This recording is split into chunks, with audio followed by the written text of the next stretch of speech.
நான் கேட்பேன் சத்தியமாக கேட்பேன் இருந்தா ஏங்க அவங்க அரசியல்னா வேற மாதிரி ஏங்க அவங்க அரசியலும் சேர்க்குறாங்க ஜாதி சேர்க்குறாங்க எங்கள் சங்கம் அப்படி சேர்க்கலங்க தான் நான் சொல்ல வந்தேன் புரிஞ்சு சார் நீங்கள் அரசியல் சங்க ஜாதி ஒன்று சேர்க்குறீங்க நாங்கள் அரசியலும் கேட்கல ஜாதி கேட்கல எங்களோட சினிமாவுக்கு தான் நாங்கள் லட்சியமாக சொன்னோம் அதனால தான் சொல்ல என்ன நல்லா 30 வருஷத்துக்கு மேலே இருக்கிறதுனால அன்னைக்கு இருங்க சுபியா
வெற்றிவேல் முருகனுக்கு வெற்றிவேல் முருகனுக்கு வெற்றிவேல் முருகனுக்கு.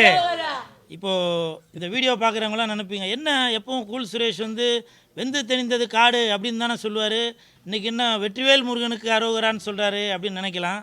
அதற்கு காரணம் இந்த ஹீலர் இந்த படத்தோட கதாநாயகன் வந்து வெற்றி பல படங்களில் பார்த்துருப்பீங்க. அதற்கு பர்டிகுலராக சில காரணங்கள் இருக்குது. என்னன்னாக்கா அவர் பிறக்கும்போதே இவர் வந்து எல்லா வெற்றிகளையும் குமிச்சிக்கிட்டு தான் இருப்பார் அப்படின்னு நினச்சி அவருடைய தாய் தந்தை அவருக்கு வெற்றின்னு பேர் வச்சாங்களா, ஒருவேளை அவருக்கு வேறு எதுனா பேர் இருந்து நம்ம திருப்பாச்சி டைரக்டர் மாதிரி அவங்க கண்ணில் பட்டு அவர் ஹீரோவாக நடிக்க வந்ததுக்கப்புறம் இனிமேட்டு உனக்கு எல்லாமே வெற்றி தாவா அப்படின்னு சொல்லி ஏற்கனவே இருந்த பேரை விட்டுட்டு இப்போ வெற்றின்னு சொல்லி பேர் வச்சுருக்காங்களான்னு தெரில. அந்த கதாநாயகன் வெற்றி அவர்களுக்கு என் மனமார்ந்த வாழ்த்துக்கள். படத்தோட இயக்குனர் திரு தனுஷ் ராஜ்குமார் அவர்கள், தனுஷ் சார் தமிழ்நாட்டில் super hit hero, Rajkumar sir கன்னடத்தில் சூப்பர் ஹிட் ஹீரோ. ஸோ அந்த 2 பேரும் உள்ள இவ்வளோ பெரிய கண்டென்ட் சொல்லி ஒரு கைதட்ட மாட்டேன்றீங்களா?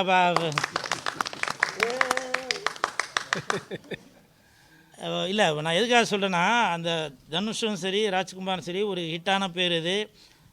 ஸோ அந்த பேர் உள்ள ஒரு இயக்குனர் இந்த ஹீலர் படத்துக்கு இயக்குனராக இருக்கிறதுல நான் ரொம்ப சந்தோஷப்படுறேன். நான் ரொம்ப ஸ்பெஷலாக சந்தோஷப்படுறேன். அதற்கு காரணம் என்னன்னாக்கா இந்த படத்தில் அவரோட ஸ்கிரிப்ட் எழுதும்போது டைரக்டர் என்கிட்ட சொன்னாங்க, ஆனால் உங்களுக்குன்னு ஒரு கேரக்டர் ஒன்று இதில் எழுதியிருக்கேன்னா நான் எழுதும்போது அது வந்து நீங்கள் தான் அந்த கேரக்டர் பண்ணணும் அப்படின்னு சொல்லி தான் நான் வந்து அந்த கேரக்டரே எழுதியிருக்கேன் அப்படின்னு சொல்லி சொன்னார். அப்படி என்ன சார் வித்தியாசமாக அதை பண்ணியிருக்கீங்களா அப்படின்னா, அப்போ அவர் சொன்னார், சமீபத்தில் நீங்கள் பண்ணிகிட்ருக்க அந்த நல்ல விஷயங்கள்லாம் பார்த்துட்ருக்கேன். ஸோ அந்த மாதிரி உங்களுக்குள்ளே ஒரு உதவும் மனப்பான்மை உள்ளது, உதவும் குணம் உள்ளதெல்லாம் பார்க்கும்போது அதை மனசில் வச்சு தான் இந்த படத்தில் இந்த ஹீலர் படத்தில் கூல் சுரேஷுக்குன்னு இந்த ஒரு கேரக்டர் ஒரு ஆம்புலன்ஸ் ஒரு டிரைவராக வரேன். அதில் சொல்லலாமா என்னன்னு தெரில, இருந்தாலும் உங்களுக்கு ஒரு சர்ப்ரைஸாகவும் இருந்தாலும் இருக்கலாம். படம் பார்க்கும்போது யோசிப்பீங்க இல்லையா, ஆமாப்பா அன்றைக்கி கூல் சுரேஷ் சொன்னானே அப்படின்னு. அது என்னன்னாக்கா அதாவது இன்றைக்கி தமிழ்நாட்டில் இல்லை உலகம் ஃபுல்லாகவே சரி, ட்ரெயின் போகிறதுக்கு ஒரு தண்டவாளம் இருக்குது, கார் போகிறதுக்கு ஒரு ரோடு இருக்குது, ஃப்ளைட்டு போகிறதுக்கு ஒரு ஏர்போர்ட்டில் அந்த இதெல்லாம் இருக்குது. ஆனால் மனுஷன் வந்து ஒரு உயிர் போகிற நேரத்தில் அவங்கள காப்பாற்றுறதுக்கு ஒரு ஆம்புலன்ஸ் தேவைப்படுது. அந்த ஆம்புலன்ஸ் போகிறதுக்கு தனியாக ஒரு ரூட் ஒன்று இருக்கா? இல்லை. அது வந்து மனசுக்கு வந்து எனக்கு ரொம்ப ஒரு நெருடலாகவே இருந்துச்சு. ப்ரொடியூசர் இருக்குது ரொம்ப ரொம்ப சந்தோஷம். அவர்கிட்ட நிறைய நல்ல ஸ்டோரிஸ்லாம் இருக்குது. நான் அதில் 4-5 ஸ்டோரிஸ் கேட்டிருக்கேன். நிறைய நாங்கள் ஒன்றா சேர்ந்து முயற்சி பண்ணி நிறைய போராட்டத்தை சந்திச்சிருக்கோம். இன்றைக்கி இந்த இடத்துல ஒரு பட பூஜை ஹீலர் அதில் நாங்கள் ஒன்றா ஒர்க் பண்ணுறது நினைக்கும் போது ரொம்ப சந்தோஷமாக இருக்குது. தனுஷ் சார் வாழ்த்துக்கள் சார். அது இல்லாமல் இன்றைக்கி ஒரு நல்ல டீம் அமைச்சிருக்கல ரொம்ப சந்தோஷம். ஒரு சக்ஸஸ்ஃபுல் ஆக்டர் வெற்றி சார், அவருடைய படங்களை நான் பார்த்துருக்கேன். அவர் எல்லாம் நல்ல படங்களில் மட்டும்தான் தேர்ந்தெடுத்து நடிச்சிட்டு இருக்காரு. அது அவர் இருக்கிறதுல ரொம்ப சந்தோஷம். அப்புறம் இன்றைக்கி பேரரசு சார் இருக்காங்க, அவங்களும் நடிக்கிற இப்போ எனக்கு தெரியும். ஸோ ரொம்ப சந்தோஷம். நிறைய மைம் கோபி சார் இருக்காங்க, நிறையா ஆர்டிஸ்ட் இருக்காங்க சொல்லியிருந்தாங்க. ஸோ ரொம்ப ரொம்ப சந்தோஷம். அது சாய்தீனாഥன் இருக்காங்க, என்னோட நண்பர் அவர். ஸோ அவரும் இருக்காங்க. ரொம்ப சந்தோஷம். பெரிய டீம் இருக்குது ஆர்டிஸ்டில். மைம் கோபி சார், எஸ், ரொம்ப சந்தோஷம். பெரிய பெரிய பெரிய ஆர்டிஸ்ட்டாக இருக்காங்க. ரொம்ப சந்தோஷம் எனக்கு. எனக்கு இது ஒரு 13வது படம். இது திரௌபதி ருத்ரதாண்டவம், இப்போ ரீசெண்டாக சத்தமின்றி முத்தம்தா படத்துக்கு அப்புறம் இந்த படம் நான் பண்ணுறேன். ரொம்ப சந்தோஷம். மற்ற நியூ ஆர்டிஸ்ட் இருக்கவங்க, ஹீரோயின், மற்ற ஆர்டிஸ்ட் எல்லாருக்கும், டெக்னீஷியன்ஸ் எல்லாருக்கும் என்னுடைய கங்க்ராச்சுலேஷன்ஸ். ஸோ இந்த படம் வெற்றி படமாக அமையணும், அதுக்கு நீங்கள் சப்போர்ட் பண்ணணும். என்னுடைய மியூசிக் டெஃபினட்டாக இதில் ஒரு பெஸ்ட்டாக அமையணும்னு நான் உங்களுக்கு ஒரு கேரண்டி தரேன். Thank you so much. இது வரைக்கும் நீங்கள் கொடுத்த சப்போர்ட் எல்லாம் நன்றி. இந்த ஈழரும் வெற்றி படமாக்கணும். Thanks so much. இப்போது அதுவும் பார்த்தீங்கன்னா 8 நிமிஷம் வீடியோ யூடியூப்பில் பார்த்தாங்க. அதுக்கப்புறம் பார்த்தீங்கன்னா வந்து இன்ஸ்டாகிராமில் ரீல்ஸ்னு ஒன்று வந்துச்சு, 15 செகண்டு. அந்த 15 செகண்ட் உனக்கு டைம் தரேன், அதில் நீ ஏதாவது பண்ணி என்னை சிரிக்க வை, ஏதாச்சும் ஒன்று பண்ணு, நான் பார்க்குறேன். இன்னும் காலம் போக போக உனக்கு ஒரே ஒரு செகண்டு தான் டைம் தருவேன், ஏதாவது ஒன்று பண்ணு, இல்லைனா தள்ளி விட்ருவேன். அப்படிலாம் வந்துடும் காலம். ஏன்னு பார்த்தீங்கன்னா இன்றைக்கி வந்து சோசியல் மீடியாங்கிறது வேறு, சினிமா துறைங்கிறது வேறு. இதை வந்து எல்லாருமே நல்லா புரிஞ்சுக்கணும். ஏன்னா எல்லாமே ஒன்றா கலக்க, அது வந்து எல்லாருமே ஒரே மாதிரி பார்த்துடக்கூடாது. ஏன்னா சினிமாவில் வந்து ஒரு சின்ன ரோல் பண்ணாங்களும் அவங்க வந்து ஆர்டிஸ்ட் அவங்க, சரிங்களா? இன்றைக்கி வந்து இன்ஸ்டாகிராம் ஓப்பன் பண்ணி 1 மில்லியன் ஃபாலோவர்ஸ் வச்சுருக்காங்க. உடனே அவங்க என்ன பண்ணுறாங்கன்னா வந்து அப்படியே காலரை தூக்கி விட்டு அவங்க எவ்வளோ தூரம் வளர்ந்து வந்தாலுமே அது வந்து அது ஒரு அவங்களுக்கு ஃபோட்டோ எடுக்கலாம், எப்படி வேணா இருக்கலாம். ஆனால் வந்து ஒரு சினிமா கருத்து படத்தோடைய ஹீலர் படத்தை பற்றி பேசி வெற்றி அடையணும். இதுக்காக தான் உட்காந்துருக்குறேன். யூடியூப்பை விட்டு அதெல்லாம் விடல. நீ படத்தோட பற்றி பேசு, படத்தை பற்றி பேசு. ஆமாம், நீ படத்தை பேசு கொடுப்பா. அது எல்லாமே அது வேணாம், அது வேண்டாம். படத்தை பற்றி பேசு. காத்துக்கருப்பு இந்த படம் வெற்றி அடையணும்ப்பா. இந்த படத்துக்கு எல்லாம் உட்காந்து உழைக்கிறாங்க, கஷ்டப்படுற பேசுப்பா.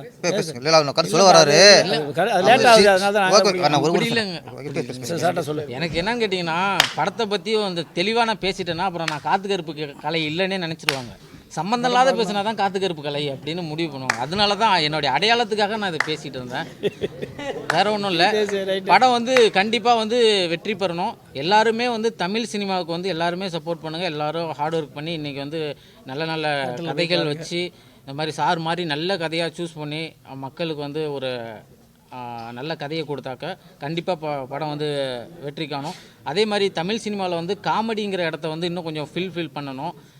இன்றைக்கி சோசியல் மீடியாவில் வந்து எங்கே பார்த்தாலுமே வந்து காமெடி தான் போயிடுச்சு. ஏன்னு பார்த்தீங்கன்னா இன்றைக்கி வந்து சினிமாவில் வந்து சினிமான்னு பார்த்தீங்கன்னு வச்சுங்களேன், காமெடி இருக்கும், பாட்டு இருக்கும், அங்கே ஃபைட் இருக்கும், சென்டிமெண்ட் இருக்கும், இது எல்லாம் சேர்ந்தது தான் சினிமா. சோசியல் மீடியாவில் நீங்கள் இன்ஸ்டாகிராமில் ஓப்பன் பண்ணிங்கன்னா என்ன இருக்கும்? ஒன்று தான் இருக்கும், என்டர்டைன்மெண்ட் மட்டும்தான் இருக்கும். இன்றைக்கி சோசியல் மீடியாவில் வந்து என்டர்டைன்மெண்ட் அதிகமாக போயிடுச்சு. இன்றைக்கி வந்து யூடியூப்பில் இப்படி சும்மா தள்ளி விட்டாலே சிரிச்சுக்கிட்டே இருக்காங்க, 24 மணி நேரமும் சிரிக்கலாம், அந்தளவுக்கு வந்துருச்சு. அப்போ வந்து ஒரு தமிழ் சினிமாவில் ஒரு காமெடியனா வரணுன்னா, ஒரு இடத்த பிடிக்கணுன்னா ரொம்ப ஹார்ட் ஒர்க் பண்ணணும். ஏன்னா இன்றைக்கி வந்து சோசியல் மீடியாவில் சென்டிமெண்ட்லாம் கிடையாது. எங்கேயாவது சோசியல் மீடியாவில் அப்படி இன்ஸ்டா தள்ளி விட்டோன்னே யாராவது அள வச்சுட்டு இருக்காங்களா, உட்காந்து யாராவது ஒப்பாரி வச்சுட்டு இருக்காங்களா? கிடையாது. எல்லாருமே சிரிக்க ஆரம்பிச்சிட்டாங்க. எல்லாருமே வீதிக்கு வீதி இன்றைக்கி வந்து எல்லார் கையிலையுமே ஃபோன் இருக்குது, எல்லார் கையிலையுமே யூடியூப் இருக்குது. அதை தாண்டி தமிழ் சினிமாவில் ஒரு காமெடியனாக ஒரு இடத்த பிடிக்கணும், அது என்னுடைய ஆசை. எனக்கு இடையில நிறையா கேட்டில் வந்து நடிக்க கூப்பிட்டாங்க.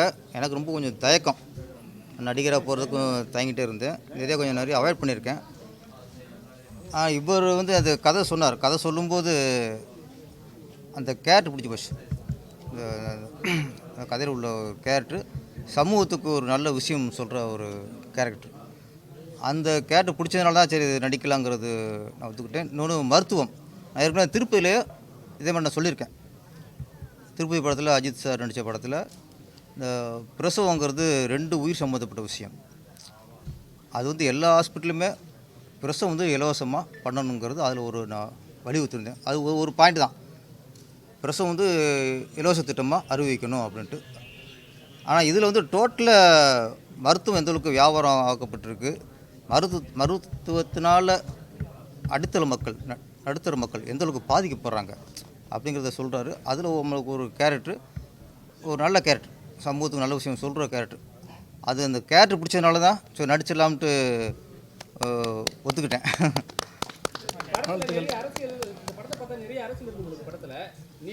நீங்களும் அரசியல் இருக்கீங்க. இப்போ நீட்டுன்னு ஒரு பிரச்சனை இருக்குது சரிங்களா. நம்ம தமிழ்நாட்டில் வந்து 40 சீட்டு வாங்கி நீட்டை வந்து ரத்து பண்ண முடியல. ஆனால் வந்து மேலே வந்து நீங்கள் வந்து 400 சொன்னீங்க, உங்கள் இதிலே சொல்கிறேன் 400 சொன்னீங்க. இப்போ 238 தான் சம்திங் வந்திருக்கு. அதை பற்றி ஏன்னா பெரிய அரசியல் இருக்கு, அந்த அரசியல் இந்த இடத்துல மேட்ச் பண்ணலாம். அரசியல் ஒன்றும் அரசியல் வேணாம், சினிமாப்பா என்னப்பா நீ மோனு அரசியல் வேணாம். இது வந்து படம். ஆமாம், இந்த படம் இது cinema cinema cinema cinema healer ஒரு நல்ல விஷயத்தை மக்களுக்கு சொல்லக்கூடிய ஒரு கதை. இந்த ஹீலர் படம் பேட்டி கொஞ்சம் அனைவருக்கும் வணக்கம். இப்போ சமீபத்தில் மில்லியன் கணக்கா இதுக்கு பேர் ஜோக்கா அப்படின்னு சொன்ன நெல்லை சாலமன் 800 படம் டப்பிங் இன்சார்ஜாக பண்ணியிருக்கேன். சார் படம் கூட நான் தான் டப்பிங் ஆர்டிஸ்ட் இன்சார்ஜாக பண்ணியிருக்கேன். அப்போ கூட பிரபலம் ஆகலை. இப்போ சந்தோஷமாக இருக்குது. தயாரிப்பாளர் வந்து எங்கள் உறவினர், ஹீரோ வெற்றியும் உறவினர். தனுஷ் எனக்கு நடிக்கிறதுக்கு சான்ஸ் தரேன்னு சொல்லியிருக்கிறாரு. இந்த படத்தினுடைய ரைட்டரு ஜெகன்மோகன். எல்லாருமே இந்த டீம் ஜெயிக்கணும், அதுக்காக நான் வாழ்த்து குறிக்கிறேன். இதுக்கு பேர் ஜோக் இல்லை, இதுக்கு பேர் உண்மை. சாக்கு. ஓகே, ஒரு சின்ன ஒரு மீடியாவில் ஒரு இது எங்கே வந்தாலும் சினிமா சம்பந்தமாக மட்டுமே பேட்டி கேளுங்க. இருப்பா ஆடியோ இது வந்து இது அரசியல் கேட்காது சொல்ல நான் சொல்ல கொஞ்சம் புரிஞ்சுங்க. இது சினிமா. அவர் வந்து இப்போ கோடியால படம் போட்டு படம் எடுக்கும்போது நம்ம அரசியல் போட்டு டென்ட் மாறி போய் உள்ள இதே இருப்பா இதே போன மாதிரி இதே போய் இருப்பா சொல்ல கேளுங்க. எல்லாம் பேசக்கூடாது. ஆரம்பத்திலே கேட்கக்கூடாதுல்ல. இருப்பா இது ஒரு கான்ட்ரவர்சி. 3 மாசம் கோட்டில கேட்க கூட சொல்லல. தவிர சினிமா பத்தி கேள்வி சொல்ல வரேன். இல்லைங்க அரசியலை பத்தி கேட்கறதுக்கு போது அது அரசியல்லாம் கேட்கலாம். இப்ப நான் தவிர்க்கலங்க உங்களை படத்துக்கு மத்திய அரசு தவையும் தேவை, மாநில அரசு தவையும் தேவை.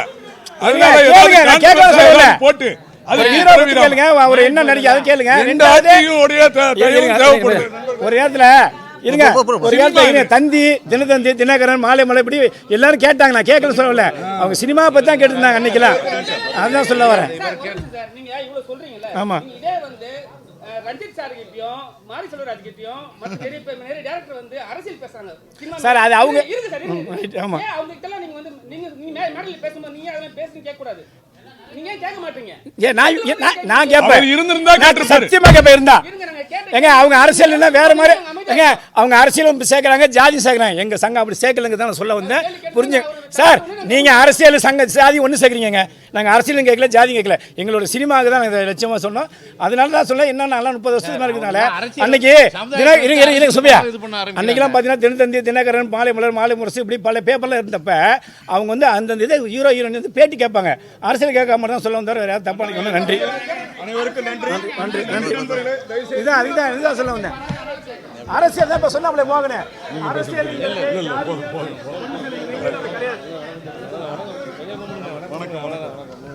இங்கே வந்தாலும் சினிமா சம்பந்தமாக மட்டுமே பேட்டி கேளுங்க. இருப்பா ஆடியோ இது வந்து இது அரசியல் கேட்காது சொல்ல நான் சொல்ல கொஞ்சம் புரிஞ்சுங்க. இது சினிமா. அவர் வந்து இப்போ கோடியால படம் போட்டு படம் எடுக்கும்போது நம்ம அரசியல் போட்டு டென்ட் மாறி போய் உள்ள இருப்பா இதே போன மாதிரி இதே போய் இருப்பா சொல்ல கேளுங்க. எல்லாம் பேசக்கூடாது. ஆரம்பத்திலே கேட்கக்கூடாதுல்ல. இருப்பா இது ஒரு கான்ட்ரவர்சி. 3 மாசம் கோட்டில கேட்க கூட சொல்லல. தவிர சினிமா பத்தி கேள்வி சொல்ல வரேன்.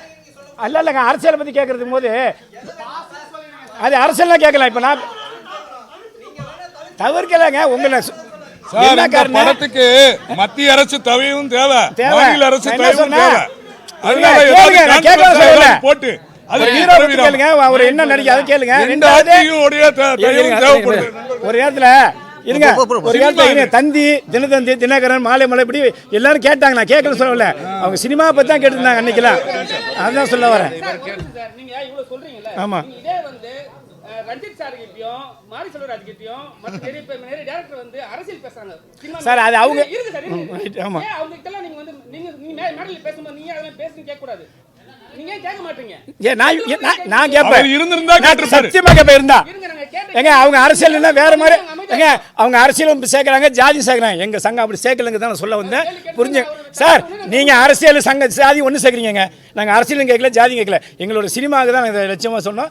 அதனால தான் சொல்ல என்ன நல்லா 30 வருஷத்துக்கு மேலே இருக்கிறதுனால அன்னைக்கு இருங்க சுபியா, அன்னைக்கெல்லாம் பார்த்தீங்கன்னா தினத்தந்தி, தினகரன், மாலை மலர், மாலை முரசு இப்படி பல பேப்பர்லாம் இருந்தப்ப அவங்க வந்து அந்தந்த இதை ஹீரோ ஹீரோயின் வந்து பேட்டி கேட்பாங்க. அரசியல் கேட்காம தான் சொல்ல வந்தார். வேற யாரும் தப்பா நினைக்கணும். நன்றி, அனைவருக்கும் நன்றி. நன்றி, நன்றி. இதுதான் சொல்ல வந்தேன். அரசியல் தான் இப்போ சொன்னாப்ல மோகனே. அரசியல்